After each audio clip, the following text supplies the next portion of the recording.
कैसे हैं आप सब लोग? आई होप आप सब ठीक होंगे, बढ़िया होंगे और अच्छे से प्रिपरेशन कर रहे होंगे। तो welcome back to our channel unified GS. Sir, जैसे कि हम अपना इंडियन पॉलिटी पढ़ रहे थे बाय एम लक्ष्मीकांत से, ठीक है? तो जिसमें हमने पार्लियामेंट को चैप्टर वो सर हमने एक कंप्लीट कर चुका था, उसका एक लेक्चर कंप्लीट कर चुका था। सर, आज हम पार्लियामेंट में क्या देखेंगे? आज हम मेंबर्स के बारे में देखेंगे। पार्लियामेंट में जो मेंबर्स होते हैं कि सर उनकी क्वालिफिकेशन क्या है, उनकी डिसक्वालिफिकेशन क्या है, ठीक, उनकी सीट्स वैकेंट कब हो सकती है, और सिलेक्ट होने के बाद, इलेक्टेड होने के बाद वो ओथ और अफर्मेशन किससे लेंगे, कौन दिलाएंगे उनको, ठीक, इन सब के बारे में हम जानेंगे। ठीक सर, तो स्टार्ट करते हैं। देखो, अब बात आती है सर क्वालिफिकेशन की। तो देखो, क्वालिफिकेशन एक बताता हूँ। जैसे ये तो है ही कि भैया आपको अगर राज्यसभा से लड़ना है, जैसे राज्यसभा से अगर आपको इलेक्शन लड़ना है, तो आपकी 30 साल से कम नहीं होनी चाहिए, मतलब आपकी 30 ईयर्स होनी चाहिए। और अगर लोकसभा से लड़ना है तो आपकी एज कितनी होनी चाहिए? आपकी एज 25 या उससे ज्यादा होनी चाहिए, 25 से कम नहीं होनी चाहिए। ठीक, क्या बोल रहा हूँ मैं कि भैया लोकसभा, देखो लोकसभा के लिए कौन सी एज? 25 एज। और राज्यसभा के लिए कौन सी एज? राज्यसभा के लिए आपकी 30, है ना? ऐसा समझो, लोकसभा लोअर हाउस होता है तो उसके लिए कम एज 25, और राज्यसभा अपर हाउस होता है तो उसके लिए ज्यादा एज 30। ठीक, इससे ज्यादा एज होनी चाहिए अगर आपको इलेक्शन लड़ना है रिस्पेक्टिव हाउस से। ठीक, ये तो एक हो गई क्वालिफिकेशन। ठीक, ये मेन बस क्वालिफिकेशन है और कुछ ऐसा कुछ खास नहीं। ठीक है, आगे बढ़ते हैं। देखो, आगे आ जाता है कि disqualification on ground of defection.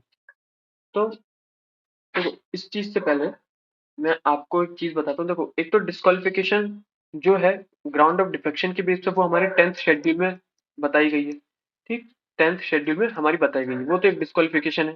ठीक, इसके सिवा भी एक डिस्क्वालिफिकेशन बताई गई किसके under? Representation of people act के अंदर।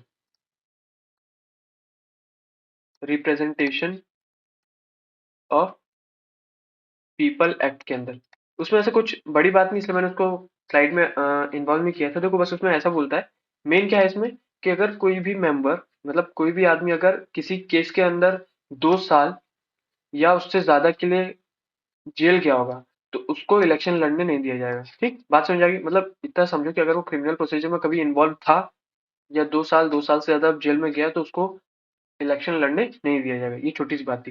बट अब सर, अब आपके दिमाग में आया कि बहुत सारे नेता जो हैं वो तो भैया मतलब किसी न किसी क्रिमिनल प्रोसीजर में उनके ऊपर कोई ना कोई केस है। तो देखो, एक बात होती है, एक होता है कि जेल से होके आना, और एक बात होता है कि उनके ऊपर केस तो है पर अभी भी प्रूव्स नहीं हुए। ठीक, मतलब केस चल रहा है पर कोई पुख्ता प्रूफ नहीं कि भैया इन्होंने इन्होंने ये क्राइम इन्होंने ही किया है। ठीक, तो उसके लिए नहीं बोल रहे हैं। अगर वो 2 साल या 2 साल से ज्यादा इम्प्रिजमेंट जेल से होके आए, तब उसको इलेक्शन लड़ने नहीं दिया जाएगा।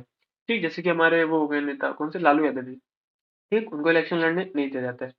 ठीक है, अब आ जाते हैं हमारे इस पे, किस पे? Disqualification on ground of defection. देखो, तो ये वाला जो डिस्क्वालिफिकेशन है, ये हमारे 10th शेड्यूल में आपको बताया गया है। ठीक, टोटल शेड्यूल कितने होते हैं हमारे? 12। तो उसमें से 10वें शेड्यूल में आपको इसके बारे में बताया गया है। क्या बोलता है ये?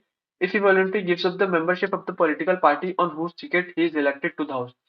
ठीक, मतलब डिस्क्वालिफिकेशन ऑन डिफेक्शन बेस पे कब लगेगा? जब कोई भी मेंबर अपना वॉलेंट्री, मतलब जानबूझ के उस पॉलिटिकल पार्टी से अपना टिकट हटा देता है। मतलब क्या है? जैसे मान लो कि भैया कोई एक पार्टी है, एक्स वाई पार्टी है। अब इसका बंदा एक ए है, इसने चुनाव लड़ लिया। चुनाव लड़ने के बाद इसने अपने मन से या इस पार्टी से अपना जो टिकट है वो बोला कि नहीं, अब मैं आपकी पार्टी में नहीं रहना चाहता हूँ, तो मेरा टिकट काट दो। मतलब ये इस पार्टी से हट जाएगा। हालांकि ऐसा पॉसिबल नहीं, बट फिर भी हो सकता है, तो ये हट जाता है। ठीक, इस मेंबर को डिस्क्वालीफाई कर दिया जाएगा on the basis of ground of defection. ठीक, बात समझ आ गई? पहली चीज। दूसरी चीज क्या बोलता है? if he votes or abstains from voting in the house contrary to any direction given by his political party।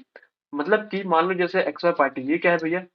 ये पार्लियामेंट में अपने बैठे हुए किसी बात पे चर्चा हो रही है, तो इस पार्टी ने बोला था इस मेंबर को कि भैया आपको इस, मतलब जो भी बिल आ रहा है, कुछ भी आ रहा है, इस केस पे आपको हाँ हाँ बोलना है। क्या बोलना है आपको? हाँ। पर इस मेंबर ने अपनी पार्टी की बात ना सुनते हुए इसने कोई और सा जवाब दे दिया। मतलब कि देखो, यही बोल रहा है कि कोई भी पॉलिटिकल पार्टी अगर किसी मेंबर को एक डायरेक्शन देती है कि भैया आपको इस ये जवाब देना है या कुछ भी ये करना है, और अगर वो किसी उल्टे में एब्सटेन, मतलब उस चीज को मना कर देता है या कुछ अलग वोट कर देता है, तब उसको क्या लग जाएगा? तब वो डिस्क्वालीफाई हो जाएगा on the ground of defection. ठीक है, दूसरी चीज समझ में आ गई होगी। तीसरा क्या बोलता है? If any independently elected member joins any political party. देखो, तीसरा क्या बोल रहा है कि मान लो कोई एक बंदा था, ठीक, जो कि उसकी एक खुद की पार्टी थी, ठीक, वो इलेक्ट हो गया। क्या हो गया? वो इलेक्ट हो गया। अब उसने इलेक्टेड हो गया मतलब इलेक्शन हो गया और वो जीत गया। क्या होगा? जीत गया। अब उसने जीतने के बाद कोई दूसरी पार्टी ज्वाइन कर ली, तब इस बेस पे ये क्या हो जाएंगे? ये आपके हो जाएंगे सर डिस्क्वालीफाई। क्यों सर? क्योंकि उनको वोट किसी पर्टिकुलर इस पार्टी के नाम से दिया गया था ना, जो पार्टी चला रहे थे। पर जीतने के बाद इन्होंने तो कोई दूसरी पार्टी ज्वाइन कर ली, है कि नहीं? तो वो एक तरीके से धोखाधड़ी मतलब कह सकते हैं। ठीक, इसलिए क्या हो गए? डिस्क्वालीफाई हो गए। उसके बाद क्या बोलता है? इफ एनी नॉमिनेटेड मेंबर से मतलब समझते हो ना, जैसे जो हमारे प्रेसिडेंट साहब करते हैं। ठीक, नॉमिनेटेड मेंबर अगर कोई पॉलिटिकल पार्टी ज्वाइन कर लेता है 6 महीने के बाद, तो वो भी डिस्क्वालीफाई हो जाएगा। ठीक, उसके बाद मेन चीज क्या है कि the question of disqualification under the 10th schedule decided by the chairman in the case of Rajya Sabha and speaker in the case of Lok Sabha. Sir हमने बात तो कर ली कि कौन कौन से मेंबर डिस्क्वालीफाई हो जाते हैं, पर एक करता कौन है? इस चीज का डिसीजन कौन लेता है? तो भैया जाहिर सी बात है, जो बड़ा होगा वो लेगा। जैसे कि अगर लोकसभा में कौन प्रिसाइडिंग ऑफिसर कौन होते हैं? तो लोकसभा में आपके होते हैं स्पीकर, तो स्पीकर बताएगा लोकसभा के मेंबर का डिस्क्वालीफाई। वहीं राज्यसभा की बात करें तो राज्यसभा में कौन बताएगा? चेयरमैन बताएगा डिस्क्वालीफाई की बात। बात समझ में आ रही है? ठीक है, छोटी चीज थी, आई होप समझ में आ गई होगी। इतना याद रखना, डायरेक्ट पूछ देगा। जैसे एनडीए में तो पूछा भी गया है। ठीक, अभी जो एनडीए सीडीएस का पेपर होने वाला है सर, ठीक, याद रखना एनडीए में सीधे पूछता है कि कौन से शेड्यूल में। और हाँ सर, सबसे बड़ी बात, आपको पूरे के पूरे शेड्यूल याद होने चाहिए। 12 शेड्यूल होते हैं आपके, पूरे के पूरे 12 शेड्यूल याद होने चाहिए, बहुत जरूरी है। ठीक, मैच द फॉलोइंग आ जाता है। मैच द फॉलोइंग क्या मतलब? जैसे ए का 1, ए का 2। ठीक है, शेड्यूल पर डायरेक्ट सवाल आ जाता है, तो याद रखना कि ग्राउंड डिफेक्शन कौन से शेड्यूल में है? 10th schedule. ठीक, आगे बढ़ते हैं। ठीक है, अब क्या बोलता है कि मेंबर्स की सीट कब कब वैकेंट हो सकती है। अच्छा, ये चीज सुनने से पहले आप मुझे ये बताओ कि वैकेंट और एब्सेंट में फर्क है कि नहीं है? देखो, वैकेंट और एब्सेंट में एक छोटा सा फर्क है कि सर एब्सेंट मतलब ये होता है कि आज वो नहीं आया है, पर वो हो सकता है कल आए, है ना? मतलब आज वो एब्सेंट है तो कल वो प्रेजेंट हो जाएगा। ठीक, पर वैकेंट मतलब ये होता है कि अब वो नहीं आएगा, अब उसकी जगह कोई और बंदा आएगा। हालांकि वो भी आ सकता है पर बहुत टाइम बाद आएगा। वैकेंट मतलब बहुत लंबे ड्यूरेशन के लिए वो सीट जो होती है वो खाली हो जाती है। और एब्सेंट मतलब वो आज या फिर कल के लिए ही सीट खाली होती है। बात समझ में आई वैकेंट और एब्सेंट में? ठीक, छोटा सा फर्क था, मैंने बता दिया। ओके, अब देखो बात करते हैं कि भैया सीट्स वैकेंट कब हो सकती है। पहला, जब किसी मेंबर के पास डबल मेंबरशिप हो। डबल मेंबरशिप मतलब कि a person can not be a member of both houses of parliament at the same time. मतलब कि कोई आदमी ए है तो वो राज्यसभा और लोकसभा दोनों का ही मेंबर नहीं हो सकता। वो एक टाइम पे किसी एक का ही मेंबर हो सकता है। ठीक, बात समझ में आ रही है? ठीक है, ये भी a person can not be member both parliament and the state. अच्छा, ये डबल मेंबरशिप जैसे कि मैंने बोला था ना कि आपका जैसा पार्लियामेंट है वैसे स्टेट लेजिस्लेचर है, तो स्टेट लेजिस्लेचर में भी क्या बोलता है? A person can not be member of both the parliament and the state legislator at the same time. If a person is so elected his seat in parliament becomes vacant. मतलब कि क्या कहना चाह रहा है कि भैया वो पर्टिकुलर आदमी मतलब पार्लियामेंट में भी जाता है और किसी पर्टिकुलर स्टेट के लेजिस्लेचर में भी जाता है। तो ऐसा नहीं हो सकता कि कोई सेम आदमी दोनों में जाए। वो किसी एक ही में रह सकता है, या तो मेंबर ऑफ पार्लियामेंट रह सकता है या फिर मेंबर ऑफ लेजिस्लेटिव असेंबली में रह सकता है। ठीक, अगर वो कोई भी सीट वैकेंट अपने आप खुद से नहीं करता है तो उसकी कौन सी सीट अपने आप चली जाएगी? उसकी पार्लियामेंट की सीट मतलब ऊपर लेवल की जो सीट है अपने आप कट जाएगी, अगर वो नहीं अपने मन से कोई खाली करता है। ठीक है, बात समझ आ गई। तीसरी चीज क्या बोलता है? डिस्क्वालिफिकेशन। कि मतलब भैया अगर डिस्क्वालिफिकेशन मतलब वही कि अगर कोई भी मेंबर डिस्क्वालीफाई होता है किसी भी वजह से, तो उसकी सीट अपने आप वैकेंट हो जाएगी, क्योंकि डिस्क्वालीफाई मतलब हटा देना, बस इतनी सी चीज है। ठीक, चौथी चीज रेजिग्नेशन। अगर उसने अपना किसी को रिजाइन दे दिया, ठीक है, a member may resign his seat by writing to the chairman of Rajya Sabha or speaker of Lok Sabha. याद रहेगा कि भैया मेंबर कौन देगा, मतलब मेंबर अपना रेजिग्नेशन किसको देते हैं? अगर राज्यसभा का बंदा है तो किसको देगा? Chairman of Rajya Sabha. लोकसभा का बंदा है तो किसको देगा? स्पीकर को देगा। ठीक, अगर उसने रिजाइन दिया तो बस उसकी सीट अपने आप खाली हो गई। ठीक है, समझ में आ गई बात? आगे बढ़ते हैं। ठीक है, वैकेंट ऑफ सीट में वापस क्या बोल रहा है? House can declare the seat of member vacant if he is absent. हाँ भैया, एक और चीज है कि किसी मेंबर की वैकेंट सीट एक और टाइम पे कब हो सकती है? अगर वो मान लो बगैर परमिशन के, ठीक, from all meeting period of 60 days without its permission. जैसे हम बोलते हैं ना कि जैसे अपन स्कूल में रहते हैं, तो टीचर क्या बोलती है कि अगर आप 3 दिन के लिए, जैसे अब यही चलता है कि अगर आप 3 दिन के लिए बिना एप्लीकेशन के अगर आप एब्सेंट रहोगे तो आपकी टीसी हो जाएगी, यही बोलता है टीचर। तो बस सेम है कि पार्लियामेंट में अगर कोई मेंबर 60 दिनों के लिए बगैर कोई परमिशन लिए, ठीक है भैया, अगर कोई इन्फॉर्मेशन दिए अगर एब्सेंट होता है, 60 डेज कंटिन्यू में एब्सेंट होता है, ठीक, तो क्या हो जाएगा, उसकी जो सीट्स अपने आप खाली हो जाएगी, वो डिस्क्वालीफाई हो जाएगा, ठीक, उसकी सीट्स अपने आप वैकेंट हो जाएगी। ठीक है, आगे बढ़ते हैं। आगे क्या है कि ओथ और अफर्मेशन।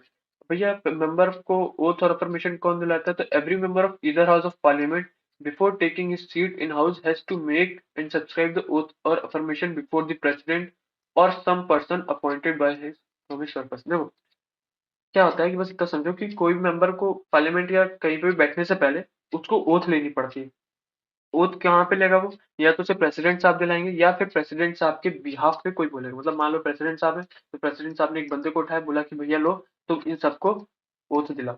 ठीक, तो या तो प्रेसिडेंट साहब, तो ऐसा नहीं, प्रेसिडेंट साहब जनरली किसी को बोल देते हैं, ठीक, और वो सबको ओथ दिलाते हैं।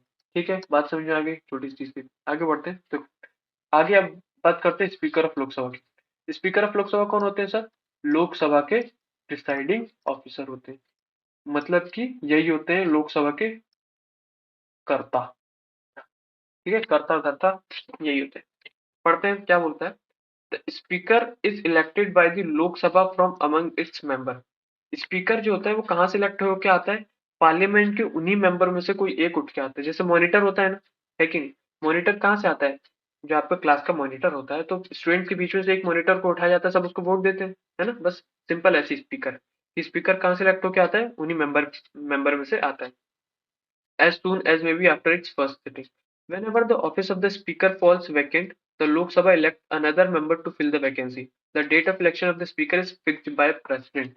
याद रखो, अभी क्या याद रखा कि भाई स्पीकर ऑफ लोकसभा कौन होता है, मतलब स्पीकर ऑफ लोकसभा कहाँ से चुन के आता है, मेंबर्स में से चुन के आता है। दूसरी चीज, अगर उसकी वैकेंट हो जाती है, मतलब वही वैकेंट हो जाता है अपने आप, स्पीकर मतलब स्पीकर की सीट वैकेंट हो जाती है, तो फिर उसकी इलेक्शन होते हैं। दूसरी बात, तीसरी बात कि भैया स्पीकर का इलेक्शन की डेट कौन फिक्स करता है, तो याद रखो, फिर बोल रहा हूँ इंपॉर्टेंट है, क्या है कि date of election of speaker is fixed by president. कौन करता है, प्रेसिडेंट। ठीक, एक छोटी सी चीज आपको मैं बता देता हूँ ताकि आपको याद रहे। देखो यहीं पे सुन लो, बाद में तो फिर मैं आपको टाइम टू टाइम बताता रहूंगा कि स्पीकर की जो है, जैसे प्रेसिडेंट साहब जो है,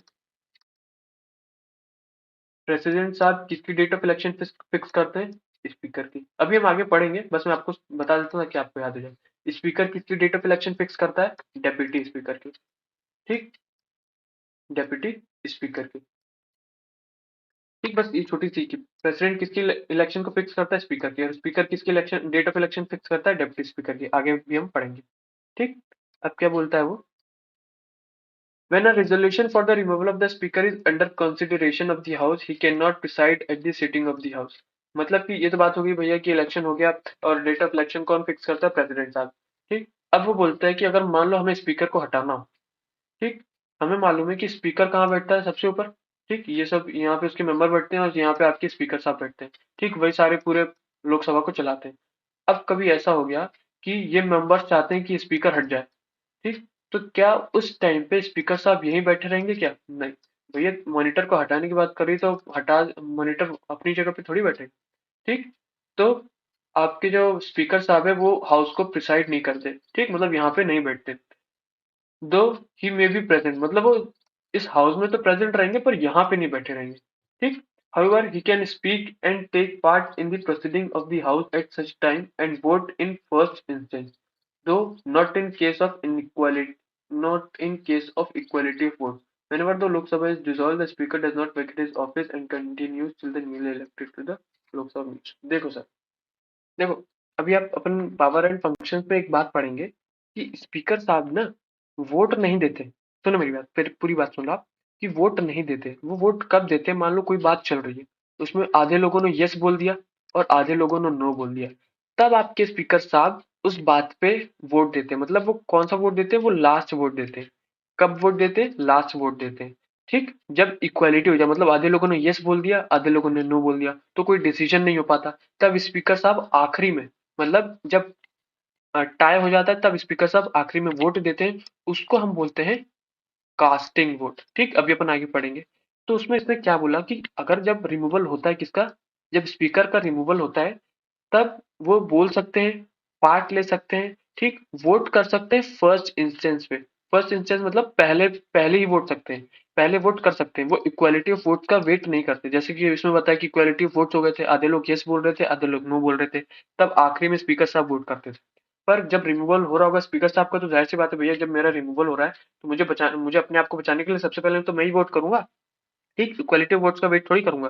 ठीक, तो ऐसा याद रखना है कि रिमूवल के टाइम स्पीकर साहब कब फर्स्ट इंस्टेंस पे वोट करते हैं, याद रखना। फिर क्या बोलता है, whenever the Lok Sabha is dissolve, अब जब भी लोकसभा डिसॉल्व हो जाती है, the speaker does not vacate his office and continues till the newly elected by Lok Sabha meet.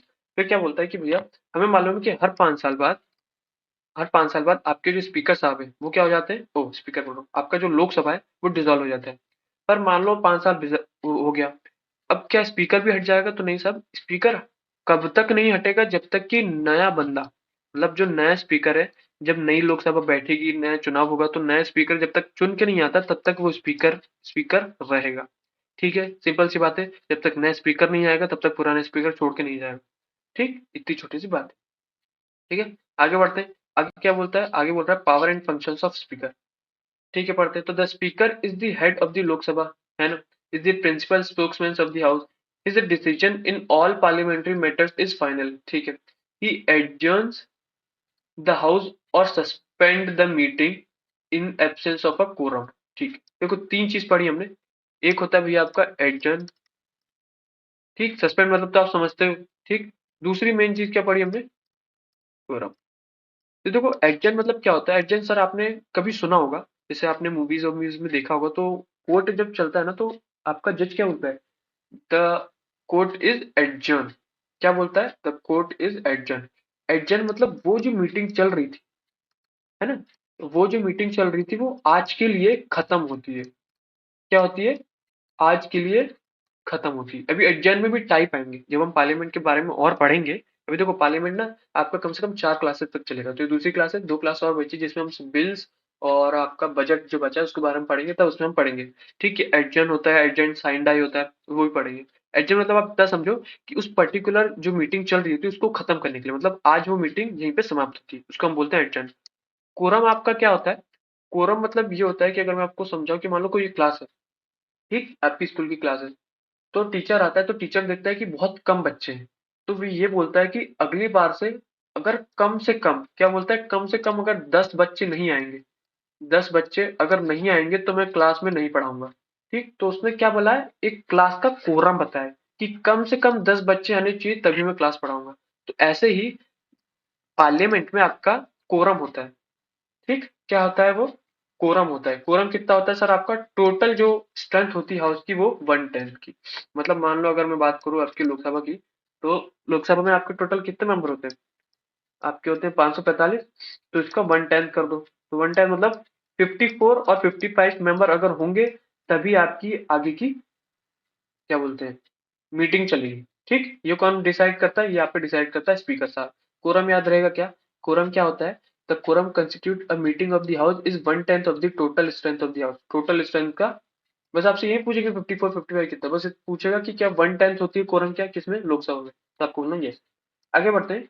He does not vote in first instance, क्या, कि भैया स्पीकर साहब जो है पहले इंस्टेंस में वोट नहीं डालेंगे। अभी अभी मैंने आपको बताया ना कि भैया फर्स्ट इंस्टेंस क्या है, जैसे सिर्फ और सिर्फ फर्स्ट इंस्टेंस कब पे डालेंगे, जब उनका रिमूवल चल रहा होगा। ठीक, कि जब स्पीकर को हटाने की बात चल रही होगी तब बोलेंगे भैया मैं ही जा रहा हूँ, तो पहले इंस्टेंस पे ही फटाफट वोट डालूंगा क्योंकि मुझे अपने आप को बचाना है। ठीक, वैसे नॉर्मल में ये पहले इंस्टेंस पे वोट नहीं डालते, but can exercise a casting vote. क्या है, अभी अभी कास्टिंग वोट के बारे में बताते हैं, एक बार सुन लो। Casting vote in case of a tie. Casting vote मतलब ये वही होता है कि स्पीकर साहब वोट कब देंगे, जब आधे लोग किसी चीज पे, जब आधे लोग यस बोल रहे हैं और किसी चीज पे जब आधे लोग नो बोल रहे हैं। ठीक, इस केस में क्या हो गया सर, टाई हो गया, मतलब 10 लोगों ने हाँ बोला, 10 लोगों ने ना बोला, अब कोई डिसीजन निकल ही नहीं पा रहा, तब स्पीकर साहब अपना वोट डालेंगे उस बेस पे, या तो वो यस बोलेंगे या तो वो नो बोलेंगे। तो ये जो वोट हुआ आखिरी में, मतलब टाई होने पे जो वोट देते हैं ना, उसी को हम बोलते हैं कास्टिंग वोट। तो कास्टिंग वोट कौन देता है, स्पीकर साहब, रिमेंबर, ऑलवेज रिमेंबर। ठीक है, फिर बोलता है ही प्रिसाइड, अगला फंक्शन क्या है कि he preside over a joint sitting of the house. Joint sitting of 2 house of parliament. Joint sitting क्या होती है कि मान लो ये भी इसी टाइप की होती है कि मान लो आपका जैसे दो हाउसेज होते हैं, मालूम है कि नहीं? जैसे पढ़ा होगा, पहला लेक्चर आपने देखा होगा, तो लोकसभा और राज्यसभा। अगर कोई बिल आता है, लोकसभा उसको पारित कर देता है, राज्यसभा उसको नहीं पारित करता है। ठीक, मतलब कुछ भी, जैसे एक हाँ बोलता है, एक ना बोलता है, या फिर कोई डिसीजन बन नहीं पाता है, तो फिर क्या होता है कि फिर प्रेसिडेंट साहब जो है ना, ज्वाइंट सिटिंग बुलाते हैं। ज्वाइंट सिटिंग में क्या होता है कि एक ये दोनों साथ में बैठते हैं, लोकसभा के मेंबर्स और राज्यसभा के मेंबर्स। फिर उस बिल पे चर्चा होती है। तो इस ज्वाइंट सिटिंग को प्रिसाइड कौन करेगा? जैसे मान लो भैया दो क्लास की, एक सिक्स ए है और एक सिक्स बी है। ठीक, इन दोनों को साथ में बिठा दिया, तो इन दोनों को प्रिसाइड कौन करेगा? तो वो कौन है सर? आपका स्पीकर। ठीक, ये पावर है भैया, स्पीकर। मतलब सोचो कि राज्यसभा के भी तो चेयरमैन होते, तो वो क्यों नहीं बैठते? पर नहीं, स्पीकर साहब के पास ये अलग पावर है कि ज्वाइंट सिटिंग में कौन बैठेगा? ज्वाइंट सिटिंग में आपके स्पीकर साहब बैठेंगे। ठीक, अच्छा, ये जो मैंने बोला कि ज्वाइंट सिटिंग जो होती है, इसको कौन बुलाता है? ज्वाइंट सिटिंग को प्रेसिडेंट बुलाते हैं। तो ज्वाइंट सिटिंग को कौन समन करता है? समन बाय प्रेसिडेंट। समन का मतलब जानते हो? समन का मतलब होता है बुलावा। लिख दो क्या? समन का मतलब क्या होता है? बुलावा, नॉर्मल भाषा में, ठीक है। To settle a deadlock between the two houses on a bill. ठीक, किसी बिल पे अगर डेडलॉक हो जाता है, तब ज्वाइंट सिटिंग बुलाई जाती है। कौन बुलाता है? प्रेसिडेंट साहब। उसको प्रिसाइड कौन करता है? आपके स्पीकर। फिर बात आती है, he can allow a secret sitting of the house at request of the leader of the house। देखो, दो चीजें, एक की भैया सीक्रेट सिटिंग क्या है, और लीडर ऑफ द हाउस कौन होते हैं। तो सीक्रेट सिटिंग मतलब ये होता है कि जैसे कि अभी अगर आप जब मीटिंग्स बैठती है ना, तो आप देखो कि भैया वहाँ पे कैमरामैन भी है, रिकॉर्डिंग भी हो रही है, सब कुछ हो रही है, तमाम प्रकार की बातें सब होते हैं। ठीक, पार्लियामेंट में। सीक्रेट सिटिंग में ना रिकॉर्डिंग होती है, ना कैमरामैन होता है, ना कैमरा होता है, और कॉरिडोर मतलब एक तरीके से खाली होता है। ठीक, ये कौन कर सकता है, ये कौन बोल सकता है कि भैया सीक्रेट सेटिंग होगी? आपके स्पीकर साहब बोल सकते हैं। किसके कहने पे? लीडर के कहने पे। साहब लीडर कौन है? तो लोकसभा में आपके लीडर कौन होता है? जो मेजोरिटी पार्टी का हेड कौन होता है? पीएम। इन शॉर्ट में ये बोल दूं कि लोकसभा का हेड कौन है? पीएम। ठीक है, बात समझ आ गई? कोई दिक्कत नहीं है। ठीक, अब आगे क्या बोलता है कि the speaker decides weather a bill is a money bill और नॉट। ये इसकी नेक्स्ट पावर है। क्या है कि कोई भी बिल, देखो अभी अपन आगे पढ़ेंगे कि भैया बिल चार टाइप के होते हैं। एक ऑर्डिनरी बिल, ठीक, एक मनी बिल, एक फाइनेंशियल बिल, और एक कॉन्स्टिट्यूशन अमेंडमेंट बिल होता है। ठीक, तो कोई भी बिल जैसे स्पीकर साहब के पास आता है, हमें मालूम है कि भाई कोई भी बिल सबसे पहले लोकसभा के पास जाएगा, राज्यसभा के पास भी जा सकता है, पर अलग अलग बिल की अलग अलग प्रॉपर्टीज है। ठीक, मान लो सबसे पहले लोकसभा के पास आया, फिर राज्यसभा के पास जाएगा, फिर वो आखिरी में कहाँ जाएगा? प्रेसिडेंट साहब के पास साइन होने के लिए। ठीक, तो लोकसभा के पास मान लो कोई बिल आया, तो वो बिल मनी बिल है कि नहीं, ये कौन बताता है? ये बताते हैं आपके स्पीकर साहब। रिमेंबर, कोई भी बिल मनी बिल है कि नहीं, इसे कौन बताता है? स्पीकर साहब बताते हैं। ठीक, कोई भी दिक्कत नहीं। इन शॉर्ट में ये बोल दूं कि कोई भी बिल, मतलब मनी बिल कहाँ पे इंट्रोड्यूस होता है? स्पीकर में, लोकसभा में। अभी खैर इसके बारे में आगे पढ़ेंगे। ठीक, याद हो गया कि speaker decides whether bill is a money bill और not, and his decision on this question is final. He acts as the ex officio chairman of India Parliamentary Group and appoints the chairman of all the parliamentary committees of the Lok Sabha. He himself is the chairman of the Business Advisory Committee, Rules Committee and the General Purpose Committee. देखो क्या होता है कि ये ना, जैसे parliament में ना कुछ पार्लियामेंट कमिटीज होती हैं। पार्लियामेंट कमिटीज मतलब किसी तीन चार मेंबर का ग्रुप होता है। ठीक, और वो किसी पर्टिकुलर टास्क को लेकर उसको कंप्लीट करना रहता है। अभी हम पार्लियामेंट कमेटी के बारे में भी आगे पढ़ेंगे कि पार्लियामेंट्री कमेटी दो टाइप की होती है। ठीक, कुछ अलग अलग उसके बारे में पढ़ेंगे। ठीक, तो वो टास्क को कंप्लीट करने के लिए होती है। अब वो जो चार मेंबर है, उनमें से पार्लियामेंट्री ग्रुप का भी कोई हेड होता होगा। एक तरीके से ये एक एक्स ऑफिशियल चेयरमैन होते हैं इंडियन पार्लियामेंट्री ग्रुप के। ठीक, और ये खुद किस किस के कौन कौन से पार्लियामेंट्री ग्रुप के चेयरमैन होते हैं? ये होते हैं बिजनेस एडवाइजरी कमेटी के हेड है, रूल्स कमेटी के हेड है, और जनरल पर्पस कमेटी के हेड है। बस इसको याद रखना कि स्पीकर साहब कौन कौन से चेयरमैन कमेटी के हेड है? बिजनेस एडवाइजरी के, रूल्स कमेटी के, बिजनेस मतलब जो भी बिजनेस होगा स्पीकर के अंदर, रूल्स, भैया ये स्पीकर है तो इन रूल्स रेगुलेट इन्हीं के अंडर रहेगा। ठीक है, और जनरल पर्पस जो भी कोई जनरल वाली बात होगी, वो भी यही खुद खुद चेयरमैन करेंगे। ठीक है, बात समझ आ गई? पावर्स और फंक्शंस क्या है? क्या है कि भैया ये पार्लियामेंट्री जो भी हमने बताया ये सब, ठीक है, कोरम वोरम सब इनका 1/10 है। ठीक है, कास्टिंग वोट करते हैं, फर्स्ट स्टेज पर वोट नहीं करते हैं, ज्वाइंट सिटिंग में यही बैठेंगे। ठीक, ये सीक्रेट सिटिंग बुला सकते हैं लीडर ऑफ द हाउस के रिक्वेस्ट पे। ठीक है, कोई भी बिल मनी बिल है कि नहीं ये कौन बताएगा, स्पीकर साहब बताएंगे। और ये खुद 3 पार्लियामेंट्री ग्रुप के पार्लियामेंट्री कमेटी के हेड होते हैं। ठीक, आगे बढ़ते हैं। देखो, अब हमने किसकी बात कर ली साहब, स्पीकर की हमने आराम से बात कर ली कि स्पीकर कहाँ, स्पीकर एक बार फटाफट रिवाइज, छोटा मोटा रिवाइज कर देते हैं कि स्पीकर साहब आपके मेंबर में से चुन के आते हैं।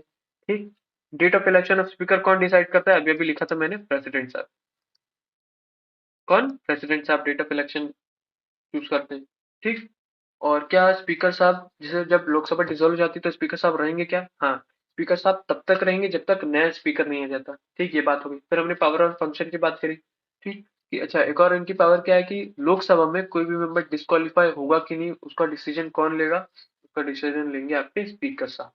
ठीक, और राज्यसभा में आपके चेयरमैन साहब, उसके बाद भी हम आएंगे। ठीक, फिर इनकी फंक्शंस क्या है कि जॉइंट सिटिंग को कौन प्रिसाइड करेगा, यही प्रिसाइड करेंगे। कौन साहब, आपके स्पीकर। जॉइंट सिटिंग को बुलाता कौन है, प्रेसिडेंट साहब। रिमेंबर, जॉइंट सिटिंग को बुलाता कौन है, प्रेसिडेंट साहब। छोटी छोटी चीजें आपको याद रखनी है, स्टेटमेंट के फॉर्म में एनडीसीडीएस में बहुत बार आया हुआ है। ठीक, आप चाहो तो मैं इसकी पीवाईक्यूज भी करा दूंगा आखिरी में। ठीक, ओके, ये हो गया। ठीक है, और ये पार्लियामेंट्री कमेटी के 3 के होते हैं, एक हो गया इनका बिजनेस कमेटी, फिर रूल्स कमेटी और जनरल पर्पस कमेटी के ये हेड होते हैं। ठीक है, अब हम आ जाते हैं स्पीकर के बाद डेप्यूटी स्पीकर। किसके बाद, किसकी बात आता है, डेप्यूटी स्पीकर ऑफ लोकसभा। हमने पढ़ लिया स्पीकर और डेप्यूटी स्पीकर ऑफ लोकसभा, जैसे प्रेसिडेंट और वाइस प्रेसिडेंट है ना, वैसे ही मतलब उसके बाद जो उनके बाद जो छोटा पद है प्रेसिडेंट के बाद, ठीक वैसे ही स्पीकर के बाद कौन सा पद है, डेप्यूटी स्पीकर। क्या बोलता है, like the speaker the deputy speaker is also elected by the Lok Sabha it self from among its member. Speaker जैसा इलेक्ट होता है मेंबर में से, वैसे ही डेप्यूटी स्पीकर भी उन्हीं मेंबर में से चुन के आता है। He is elected after the election of speaker has taken place. The date of election of the deputy speaker is fixed by speaker. Remember, speaker का डेट ऑफ इलेक्शन कौन फिक्स करता है, प्रेसिडेंट साहब, और डेप्यूटी स्पीकर को कौन करते हैं, स्पीकर। ठीक, फिर आगे क्या है, अब देखो इसमें फटाफट करना है, कोई बड़ी चीज है नहीं इसमें। तो भैया इनकी सीट वैकेंट कब हो सकती है, वैकेंट मतलब फिर बोल रहा हूँ जो बहुत लंबे ड्यूरेशन के लिए खाली हो जाए, एब्सेंट मतलब जो आज या कल के लिए खाली होती है। ठीक है, 3 केस में कौन सा, अगर इनको मेंबर ऑफ लोकसभा से हटा दिया जाए तब, दूसरा अगर ये रिजाइन देते, अच्छा रिजाइन किसको देंगे, स्पीकर को। रिमेंबर, रिजाइन किसको देंगे, स्पीकर को। ठीक, भैया ऐसे समझो कि डिप्टी स्पीकर जो है अपना रेजिग्नेशन किसको देता है, स्पीकर को, और स्पीकर अपना रेजिग्नेशन किसको देता है, डेप्यूटी स्पीकर को। बस ऐसे करके आपको याद रखना। ठीक है, थर्ड चीज, if he is removed by resolution pass the majority, अच्छा मतलब इनका इम्पीचमेंट हो जाए, इम्पीचमेंट मतलब समझते हो ना, रिमूवल, रिमूवल हो जाए तब ये अपने आप, तब इनकी सीट वैकेंट हो सकती है। ठीक, अच्छा वैकेंट होने से पहले भैया इनको भी 14 डेज का एडवांस नोटिस देना पड़ेगा, तब इनका रिमूवल प्रोसेस आगे बढ़ेगा। ठीक, इतनी सी बात थी डिप्टी स्पीकर ऑफ लोकसभा में। आगे क्या है कि the deputy speaker performs the duties of the speaker office when it is vacant. अच्छा मान लो कभी कभार हो जाता है, हमें मालूम है कि भैया लोकसभा है तो लोकसभा के जो प्रिसाइड करता है कौन करता है, आपका स्पीकर साहब। पर स्पीकर साहब एब्सेंट हो गए, मान लो उनकी आज तबीयत खराब हो गई। क्या आपकी बात कर रहा हूँ मैं सर, एब्सेंट की बात कर रहा हूँ या वैकेंट की बात कर सकते हैं। ठीक है, एब्सेंट और वैकेंट दोनों ही केस में अगर आपके स्पीकर नहीं है तब आपके कौन बैठेंगे, तब आपके बैठेंगे deputy speaker. The deputy speaker perform the duties speaker office when it is vacant. He also act as the speaker when the later he is absent from the sitting of the house। मतलब absent हो या vacant हो तब कौन बन जाएगा, deputy speaker, अपना speaker का पद संभालेंगे। फिर the deputy speaker has one special privilege that is whenever he is appointed as a member of parliamentary committee he automatically becomes its chairman। देखो क्या होता है कि मैंने अभी बताया कि पार्लियामेंट्री कमेटी में ना मान लो 4 मेंबर है। ठीक, तो उसमें से हमें चूज करना पड़ता है कि इन चारों में से कौन बनेगा। ठीक, तो इसमें क्या होता है कि मान लो अगर उन 4 मेंबर से कोई एक मेंबर डेप्यूटी स्पीकर है, भैया है तो मेंबर ऑफ पार्लियामेंट ही ना, है तो मेंबर ही, और इन चारों में से अगर डेप्यूटी स्पीकर है तो ऑटोमेटिकली उस पार्लियामेंट्री कमेटी का हेड बन जाते हैं। ठीक, ऑटोमेटिकली ये है। मान लो कोई कमेटी है, कोई कमेटी बनाई जिसमें ये भी इन्वॉल्व थे, तो इस कमेटी का हेड किसी को चूज करने की जरूरत नहीं है, वो अपने आप पता पड़ा है कि भाई जब डिप्टी स्पीकर उसमें प्रेजेंट है तो वही उस कमेटी का हेड है, बस इतनी सी बात है। फिर क्या बोलता है, it should be noted here that deputy speaker is not subordinate to the speaker, he is directly responsible to the house. देखो सब ऑर्डिनेट और रिस्पॉन्सिबल टू द हाउस मतलब एक छोटा सा एग्जाम्पल देखिए बताऊं कि मान लो एक पुलिस थाना है, सपोज के लिए, समझो मैं क्या बताना चाह रहा हूँ, कि मान लो क्या है, एक पुलिस स्टेशन है, ठीक। अब वहां पे भैया एक एसआई भी है और एक कांस्टेबल भी है, ध्यान से समझो। तो जो कांस्टेबल मान लो एसआई बोलता है कि अच्छा एक ये एग्जांपल लो और एक और चीज देखो, सबऑर्डिनेट मतलब आप उसके अंडर काम कर रहे हो। तो अगर कोई कोई इंसान है, जैसे मान लो कोई मिनिस्टर होता है, तो मिनिस्टर का पीए होता है, तो पीए क्या होता है, इसके सबऑर्डिनेट में होता है। मतलब अगर मिनिस्टर बोलेगा पीए को ये करने के लिए, तो पीए वो करेगा, ये कुछ और करने को बोलेगा तो पीए वो करेगा, है कि नहीं। तो पीए इसके सबऑर्डिनेट में। पर मान लो अगर कोई ये ऐसा ही कांस्टेबल है, तो अगर मान लो ऐसा ही नहीं बोला कि नहीं तुम मेरा काम करो, कोई कोई पर्सनल काम करो, तो कांस्टेबल साफ साफ मना कर सकता है। क्यों? कि सर मैं आपके अंडर में नहीं हूँ, मैं पुलिस थाने के उसके में हूँ। हालांकि है ये कि नीचे है। ठीक है, बात समझ रहे हो जो मैं समझाना चाह रहा हूँ? ठीक है। तो किसके रिस्पॉन्सिबल होता है, ये हाउस के रिस्पॉन्सिबल होता है। The post of deputy speaker goes to the main opposition party panel of chairperson of Lok Sabha. ठीक। तो वो बोलना चाह रहे हैं कि डिप्टी स्पीकर जनरली कौन बनता है, अपोजिशन पार्टी के लीडर बनता है। ठीक, मतलब वो पोस्ट किसको जाती है, अपोजिशन पार्टी को जाती है। ठीक। ठीक है, तो आगे बढ़ते हैं। तो देखिए अपन बात करते हैं सर, अपना देखो क्या हो गया, अपना स्पीकर हो गया, ठीक डिप्टी स्पीकर हो गया। अब भैया स्पीकर के इसमें एक और आ जाते हैं, स्पीकर प्रो टेम। देखो इनमें कुछ ऐसे समझने वाली बात नहीं है, बस एक छोटी सी चीज है। देखो स्पीकर प्रो टेम मतलब, टेम का मतलब होता है टेम्पररी, इसके आगे आप और स्पेलिंग जोड़ दो, टेम्पररी। टेम्पररी मतलब क्या होता है, सिर्फ कुछ देर के लिए। ठीक है, कुछ देर के लिए होते हैं। तो स्पीकर प्रो टेम वो होते हैं जो सिर्फ 2 या 3 दिन के लिए बनते हैं। ठीक है, देखो क्या क्या बोलता है कि Speaker pro tem, President appoints a member of the Lok Sabha as the Speaker pro tem. Usually, the senior most member is selected for this. The President himself administer oath to Speaker pro tem. देखो speaker pro tem sir बनता कब है? हम देखते हैं कि sir जब राज्यसभा पूरी लोकसभा जब पूरी चलती है, तो स्पीकर सर चौबीसों घंटा रहता है ना। तो स्पीकर प्रो टेम बनता कब है वो हमें नहीं मालूम। देखो स्पीकर प्रो टेम जब मान लो आपके न्यू इलेक्शन जब हो जाते हैं, जैसे 5 इयर्स हो गया, आपकी लोकसभा डिसॉल्व होगी। अब जब नई लोकसभा बैठेगी, तो स्पीकर के पद पे डायरेक्ट इलेक्शन स्पीकर के नहीं होते। सबसे पहले उन्हीं में से, सभी मेंबर्स में से जो सबसे बड़े मेंबर, मतलब जो सबसे बड़े का मतलब जो बुजुर्ग टाइप जो होते हैं, जो एज में सबसे बड़े होते हैं, उनको प्रेसिडेंट साहब अपॉइंट करते हैं एज अ स्पीकर प्रोटेम। ठीक, एज अ स्पीकर प्रोटेम। ठीक, और प्रेसिडेंट इनको ओथ दिलाते हैं, क्योंकि हमें मालूम है ये बगैर ओथ के तो कोई अपनी सीट पे बैठ ही नहीं सकता। ठीक, तो स्पीकर प्रोटेम को कौन ओथ दिलाता है, प्रेसिडेंट साहब। अब इन स्पीकर प्रोटेम का काम क्या है, कि जितने भी मेंबर्स है उन सबको ओथ दिलाएं। हमने बात करी थी कि भैया जो भी मेंबर्स ऑफ पार्लियामेंट होते हैं उनको वो ओथ कौन दिलाता है, प्रेसिडेंट साहब, या फिर प्रेसिडेंट के द्वारा कोई चुना गया व्यक्ति। तो प्रेसिडेंट साहब स्पीकर प्रोटेम को चुनते हैं और इनसे बोलते हैं कि आप सभी मेंबर्स को ओथ दिलवाओ। ठीक। अब अच्छा इनकी ड्यूटीज क्या होती है, the speaker pro tem has all powers of the speaker. He presides over the first sitting of the newly elected Lok Sabha. ठीक, कब? जो पहली सिटिंग होती है नई इलेक्टेड लोकसभा की, उसमें प्रिसाइड करते हैं। His main duty is to administer oath the new members. When the new speaker is elected by the house, the office of the speaker pro tem cease to exit. अब भैया जब नए स्पीकर, जो real speaker जब हम चुन लेंगे, तब ये स्पीकर प्रोटेम क्या हो जाएंगे, ये हट जाएंगे और वापस जाके अपनी सीट पे चुपचाप से जाके बैठ जाएंगे एज अ मेंबर। ठीक है, छोटी सी चीज है भैया, स्पीकर प्रोटेम कब होता है, स्पीकर प्रोटेम कौन होता है? स्पीकर प्रोटेम वो होता है जो न्यू लोकसभा की पहली सिटिंग पे बैठता है। ठीक है, और उसको कौन अपॉइंट करता है, उनको अपॉइंट करते हैं प्रेसिडेंट। इनको ओथ कौन दिलाता है, इनको ओथ दिलाते हैं प्रेसिडेंट साहब। ठीक है, इनका मेन काम क्या है, कि जितने भी मेंबर्स हैं उन सबको ओथ दिलाओ, बस इनका मेन काम है, सिर्फ इतना सा चीज है। और जब प्रेसिडेंट चुन लिए जाएंगे तब क्या हो जाएंगे, तभी अपने आप हट जाएंगे। ठीक, छोटी सी चीज थी। आगे बढ़ते हैं। देखो अब भैया लोकसभा का खाली इतना ही था। ठीक, speaker, deputy speaker, speaker pro tem, बस। अब अपन आ जाते हैं कहाँ पे, राज्यसभा पे। तो भैया राज्यसभा क्या है, अपर हाउस है। इनके इसमें क्या होता है, इनमें स्पीकर स्पीकर नहीं होते, इनमें होते हैं चेयरमैन। कौन होता है, हम राज्यसभा के लीडर, लीडर तो नहीं, राज्यसभा को जो प्रिसाइड करते हैं हम उनको क्या बोलते हैं, चेयरमैन बोलते हैं। ठीक।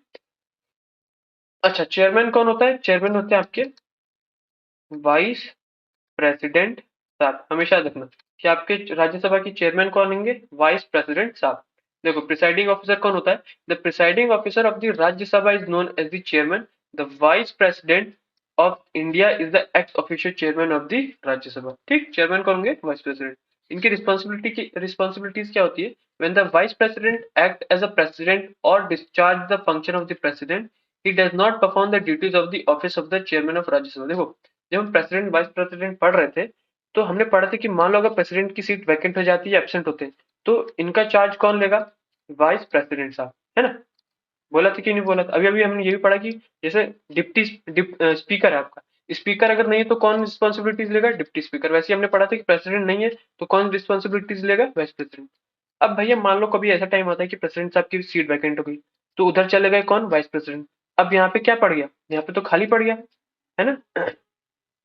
यहाँ पे क्या पड़ गया? खाली पड़ गया। तब तब जो है ये चेयरमैन जो है, क्या बोलते हैं, आपकी जो चेयरमैन राज्यसभा की चेयरमैन है, तब वो नहीं रहेंगे, तब वो प्रेसिडेंट की ड्यूटी निभा लेंगे और एज अ प्रेसिडेंट ही रहेंगे। ठीक। Chairman is not a member of the house. Chairman क्या होता है? हाउस का मेंबर नहीं होता है। वही हमने लोकसभा में देखा था कि स्पीकर, डिप्टी स्पीकर हाउस के मेंबर ही होते हैं। याद रहेगी बात, चेयरमैन जो है हाउस का मेंबर नहीं होता है। He can cast a vote in the case of an equality of vote. वही बात, जैसे आपके जो स्पीकर साहब थे वो कास्टिंग वोट करते थे, कब? जब टाई हो जाता था। कब? जब टाई हो जाता। वैसे ही चेयरमैन साहब भी जब अगर टाई हो जाएगा, इक्वालिटीज ऑफ वोट हो जाएंगी, तब ये भी कास्ट वोट कर सकेंगे। फिर the vice president can not preside over sitting of the Rajya Sabha as its chairman when a resolution for his removal is under consideration. देखो दो चीजें, एक तो हमने अभी अभी देखा था कि जब ज्वाइंट सेटिंग होती है, अच्छा ज्वाइंट सेटिंग की तो बात हम पढ़ चुके हैं, ज्वाइंट सेटिंग को कौन देखता है? स्पीकर साहब। दूसरी चीज ये बता रहे हैं कि जब वाइस प्रेसिडेंट साहब का रिमूवल होगा, तब वही भैया जब इन्हीं का रिमूवल हो रहा है तो क्या आप इन्हीं को बिठा सकते हो क्या? नहीं भैया, जाहिर सी बात है, जब मॉनिटर को ही हटा रहे हैं तो मॉनिटर को मॉनिटर का दर्जा थोड़ी देंगे, है ना? भैया आप तो अभी पद से हटो क्योंकि आपका अभी हटाने का प्रोग्राम चल रहा है। ठीक है, बात समझ में आई? हालांकि यहाँ पे बैठ सकते हैं पर प्रिसाइड नहीं कर सकते पूरे हाउस को। ओके, बात समझ में आ गई भाई? चेयरमैन ऑफ राज्यसभा कुछ नहीं है, चेयरमैन ऑफ राज्यसभा होते हैं वाइस प्रेसिडेंट। ठीक, इतनी सी बात है। और वाइस प्रेसिडेंट प्रेसिडेंट की तरह भी एक्ट करते हैं। जब प्रेसिडेंट की तरह करेंगे, मान लो प्रेसिडेंट नहीं है, तो वाइस प्रेसिडेंट किसकी रिस्पॉन्सिबिलिटीज लेंगे? प्रेसिडेंट की। उस टाइम राज्यसभा के चेयरमैन हम उनको नहीं कहेंगे। तीसरी और सबसे इंपॉर्टेंट चीज कि चेयरमैन हाउस का मेंबर नहीं होता है। चेयरमैन जो है हाउस का मेंबर नहीं होता है। ठीक है, और साथ ही साथ वही नॉर्मल सी चीज की भैया ये भी कास्टिंग वोट ये भी कर सकते हैं। ठीक। नेक्स्ट क्या है? नेक्स्ट है भैया डेप्यूटी चेयरमैन ऑफ राज्यसभा। जैसे स्पीकर डेप्टी स्पीकर, वैसे चेयरमैन डेप्टी चेयरमैन। इनका क्या है? Election process, the deputy chairman is elected bye Rajya Sabha itself from among its member. बस ये है, कंफ्यूज कर देगा कि भैया चेयरमैन जो है वो मेंबर में से नहीं होता, पर डिप्टी चेयरमैन क्या होता है? वो मेंबर ऑफ हाउसेज में से होता है। ठीक। वैकेंसी एंड रिमूवल क्या है? The deputy chairman vacates his office in the following three cases. If he ceases to member of Rajya Sabha, अगर मेंबर ऑफ राज्यसभा नहीं है तो भैया नहीं इनकी सीट क्या हो जाएगी? खाली हो जाएगी। अगर उन्होंने रिजाइन दे दिया किसको? चेयरमैन साहब को। ठीक, तो इनकी सीट खाली हो जाएगी। और अगर इनको रिमूव कर दिया गया राज्यसभा से, तो और रिमूव करने के लिए सबसे पहले 14 डेज का प्रायर नोटिस देना पड़ेगा, उसके बाद ही आप रिमूवल की प्रोसेस आगे बढ़ा सकते हैं। ठीक है, छोटी चीज है, कोई भी दिक्कत आई होप नहीं होगी। ठीक। अच्छा, ये तो लास्ट टॉपिक। देखो एक चीज, बस एक छोटी सी चीज समझ लो। देखो पूछ सकता है, इसलिए बता रहा हूँ कि हमने देखा कि भैया प्रेसिडेंट जो है, प्रेसिडेंट डेट ऑफ इलेक्शन तय करता है किसकी? इलेक्शन की डेट तय करता है किसकी सर? स्पीकर की। ठीक है, स्पीकर इलेक्शन की डेट तय करता है किसकी सर? डेप्यूटी स्पीकर की, है कि नहीं? ठीक है, फिर हमने ये पढ़ा कि जो जो, अच्छा मुझे अब ये बताओ, जो चेयरमैन होते हैं, चेयरमैन बोल दूं इसको, चलो ठीक है काट देते हैं। इसको मैं बोल दूं कि चेयरमैन है। चेयरमैन का इलेक्शन कौन कराता है ये बताओ, और साथ ही साथ डेप्यूटी चेयरमैन का इलेक्शन कौन कराता है आप ये मुझे बताओ। ठीक, इनका इलेक्शन कौन कराता है? क्या प्रेसिडेंट कराते हैं क्या? इस चीज का आप मुझे जवाब दो, बहुत इंपॉर्टेंट है। जवाब दोगे कि, चलो देखो सुन लो भैया, इंपॉर्टेंट इसलिए बोल रहा हूँ। प्रेसिडेंट जैसे स्पीकर का कराते हैं, वैसे प्रेसिडेंट चेयरमैन का नहीं कराते सर। हमने पढ़ा था कि प्रेसिडेंट के इलेक्शंस अलग होते हैं, चेयरमैन, और चेयरमैन होते कौन है? ये तो वाइस प्रेसिडेंट ही होते हैं, तो इनके भी इलेक्शन अलग होते हैं। मतलब इनका इलेक्शन कौन कराता है? Election commission of India. ठीक, इलेक्शन कमीशन कराता है, और इनका ये खुद ही डेट देते हैं इलेक्शन की। ठीक, कोई भी दिक्कत आई होप यहाँ तक नहीं होगी, बस ये चीज समझने वाली थी। ठीक है, अब आ जाते हैं। ठीक है, चेयरमैन हो गया, डेप्टी चेयरमैन हो गया। अब भैया एक विप। विप देखो क्या होता है। एक पहले छोटी सी चीज है वो समझ लो कि मान लो सपोज के लिए, जैसे कि एक ये पूरी क्लास होती है, ये आपका टीचर है, और इन पूरे बच्चों में से भैया एक मॉनिटर है। तो मॉनिटर का काम क्या होता है? जैसे सपोज के लिए आपकी ना, जब आप क्लास में जाते हो तो प्रेजेंट और एब्सेंट लगती है कि नहीं? तो मान लो टीचर कभी कभार बोलता है कि मॉनिटर गिन के बताओ कि आज बच्चे कितने आए हैं, कितने नहीं आए। तो बस ये जो मॉनिटर है ना, इसी को हम बोल देते हैं विप। अब देखो रोल क्या है भैया, every political party whether ruling और opposition has its own whip in the parliament. Whip कोई नहीं, विप एक मेंबर को बोला जा रहा है, ठीक। He is appointed by the political party to serve as an assistant floor leader. Responsibilities क्या है, he is charged with the responsibilities of ensuring the attendance of the party in large numbers and securing their support in favor or against a particular issue। मतलब कि whip का खाली इतना काम होता है कि हमारे जो भी जिस भी पार्टी से, भले चाहे रूलिंग पार्टी से हो चाहे अपोजिशन पार्टी से हो, ज्यादा से ज्यादा लोग आए और उसकी प्रेजेंट और एब्सेंट जो भी है वो बताएं, ठीक। मतलब इसका इतना सा काम है कि हम मेंबर में से आपको ये काम है कि सभी मेंबर्स में से ज्यादा हो उतने ज्यादा से ज्यादा लोग आए, आपका अटेंडेंस की रिस्पॉन्सिबिलिटी है इन शॉर्ट। ठीक है, बात समझ आ गई और कोई भी दिक्कत नहीं, तो यही होता है सर आपका विप, ठीक। तो आज की क्लास सर इतनी थी। हमने देखो लगभग लगभग हो गया हमारा डिप्टी चेयरमैन स्पीकर, हमने सबकी पावर्स देख ली, पावर्स फंक्शन देख लिए, कौन क्या होता है, ठीक है। ये सब तो अपन देख ही चुके हैं, है ना, ठीक। तो देखो पार्लियामेंट में अब आपके ना क्या क्या बचे, अब आपके सर वो सेशंस बचे कि भैया सेशंस कौन कौन से होते हैं, ठीक। मोशन कौन कौन से होते हैं जो कि इंपॉर्टेंट है। उसके बाद आपका क्या बचा है, बिल बचा है और बजट बचा है, ठीक। ये उतना बड़ा टॉपिक नहीं तो छोटा मोटा है, इसमें तो कुछ खास पढ़ने वाला नहीं। ये मेन 3 टॉपिक है, मोशंस, बिल्स और बजट, ठीक। तो मेरे ख्याल से इसके लिए 1 या फिर 2 क्लास लग सकती है, शायद 2 क्लास लग जाएगी, ठीक। एक में ये दोनों हो जाएगा, एक में बजट ले लेंगे अपन, ठीक है। तो आई होप मैं आपको जो भी पढ़ा रहा हूँ आपको अच्छे समझ में आया होगा। समझ में आया तो प्लीज सपोर्ट करो, लाइक करो, शेयर करो, सब्सक्राइब करो, और साथ ही साथ मैं इस पे अब साइंस के लिए भी लेके आ रहा हूँ एक सीरीज, ठीक। जो कि अभी 21 अप्रैल को जो NDCDS का होने वाला है उसके लिए।